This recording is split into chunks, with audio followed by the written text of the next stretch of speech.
Boa tarde. Na apresentação de hoje, nós iremos aprender um pouco mais sobre o processo de laminação, suas características, equipamentos, matérias-primas, além de seus tipos de falha e aplicações. O nosso grupo é formado por graduandos da área de engenharia da UFRJ Campus Macaé.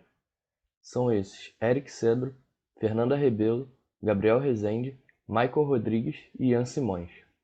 Eu me chamo Gabriel Rezende e farei uma introdução geral e resumo sobre os tópicos que serão abordados hoje. Lembrando que meus colegas que virão a seguir abordarão cada tema de forma mais aprofundada. Como o sumário sugere, começaremos com a introdução e o resumo geral, que serão feitos por mim. Em seguida, falaremos aprofundadamente sobre equipamentos, matéria-prima, tipos de laminação e descrição dos processos, fatores de influência na laminação, tipos de falhas e finalizaremos com aplicações. Bom, para começar, podemos definir laminação como um processo de transformação mecânica que consiste na redução da seção transversal do metal através da compressão. Esse processo é feito por meio da passagem do metal entre dois cilindros de aço ou ferro fundido com eixos paralelos que giram em torno de si e comprimem o metal durante sua passagem. Ou seja, esse processo visa diminuir a espessura do lingote ou bloco de metal através de sua passagem por esses cilindros, que são chamados de cilindros de laminação. Portanto, a distância, o espaço entre cilindros deve ser obrigatoriamente menor do que a espessura do lingote ou bloco de metal que vai passar por ali. Bom, a gente pode falar aqui que para o processo de laminação são necessários também equipamentos além dos cilindros laminadores. Claro que os cilindros vão ter a atuação principal no processo propriamente dito, porque são eles que vão realizar de fato a laminação, mas são necessários também equipamentos para, por exemplo, guiar os lingotes até os cilindros, para levantar um pouco as placas, para fazer ajustes nas placas. Esses equipamentos são dispostos de acordo com a sequência de operações de produção da laminação. Por exemplo, com os fornos de aquecimento e reaquecimento, os sistemas de roletes para deslocar os produtos, as mesas de elevação, as tesouras de corte para os ajustes nas extremidades das placas. Portanto, são necessários também são necessários uma série de equipamentos que têm essa finalidade de automatizar cada vez mais o processo. Por exemplo, dependendo do nível de automação da indústria, podem ser utilizados mais equipamentos voltados para a parte eletrônica, de forma que deixe a produção mais automatizada, mais rápida, eficiente. Então, tudo vai depender do nível de automação da indústria que vai estar sendo realizado o processo de laminação. Falando agora dos tipos de laminadores, a gente pode começar falando pelo mais simples, que é o laminador duo, que ele é constituído por apenas dois cilindros de eixos paralelos horizontais e ele pode ser reversível ou não, ou seja, o lingote que vai entrar ali para formar uma chapa, uma placa, ele pode, se ele for reversível, então os cilindros eles podem girar em ambos os sentidos, sempre os dois no mesmo sentido, mas ele pode reverter os sentidos dos cilindros, então a placa pode passar tanto para um lado quanto para o outro.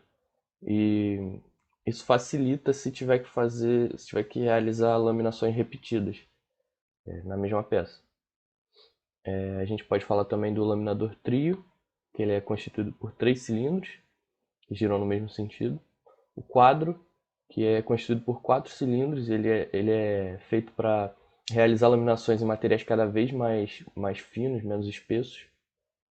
O laminador Sandsmeer, que é feito justamente para materiais ainda mais finos e para evitar a flexão tanto vertical quanto horizontal deles, esse laminador ele fornece o apoio necessário devido à disposição dos cilindros, como mostra ali na imagem.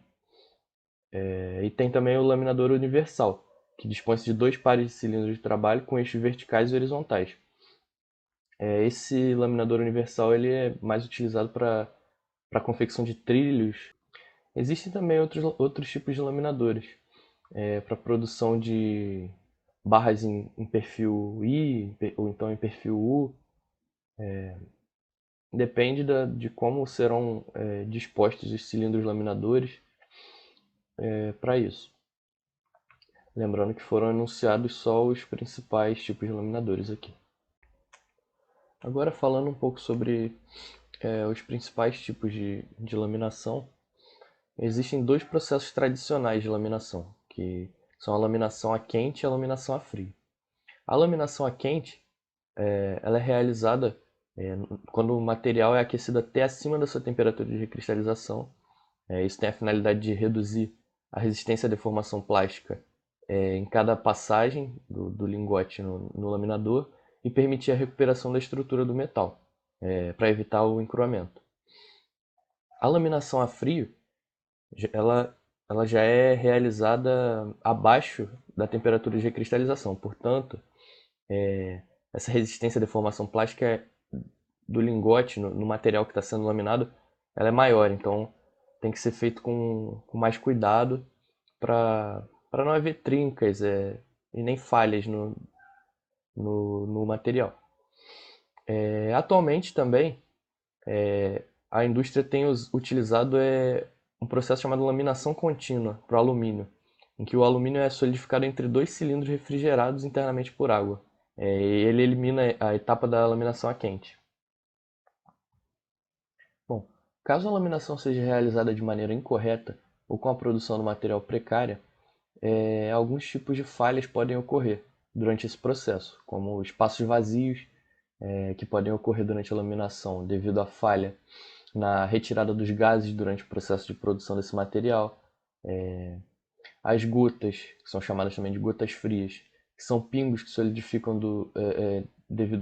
durante o lingotamento, no processo de solidificação do metal fundido, trincas e fissuras, que são falhas recorrentes de várias possibilidades, mas a principal delas é a temperatura inadequada de laminação. Se for aplicado um esforço muito grande sobre o lingote e ele tiver uma alta resistência à deformação plástica, podem ocorrer essas trincas ou fissuras.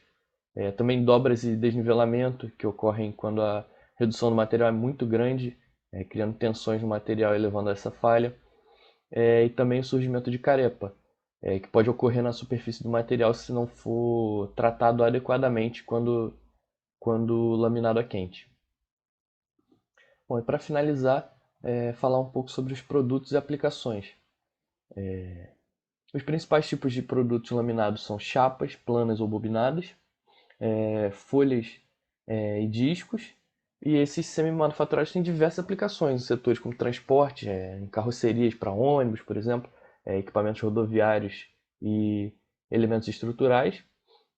Na construção civil, em telhas, fachadas e calhas, por exemplo, e também em embalagens e bens de consumo, como latas descartáveis, panelas e outros utensílios domésticos.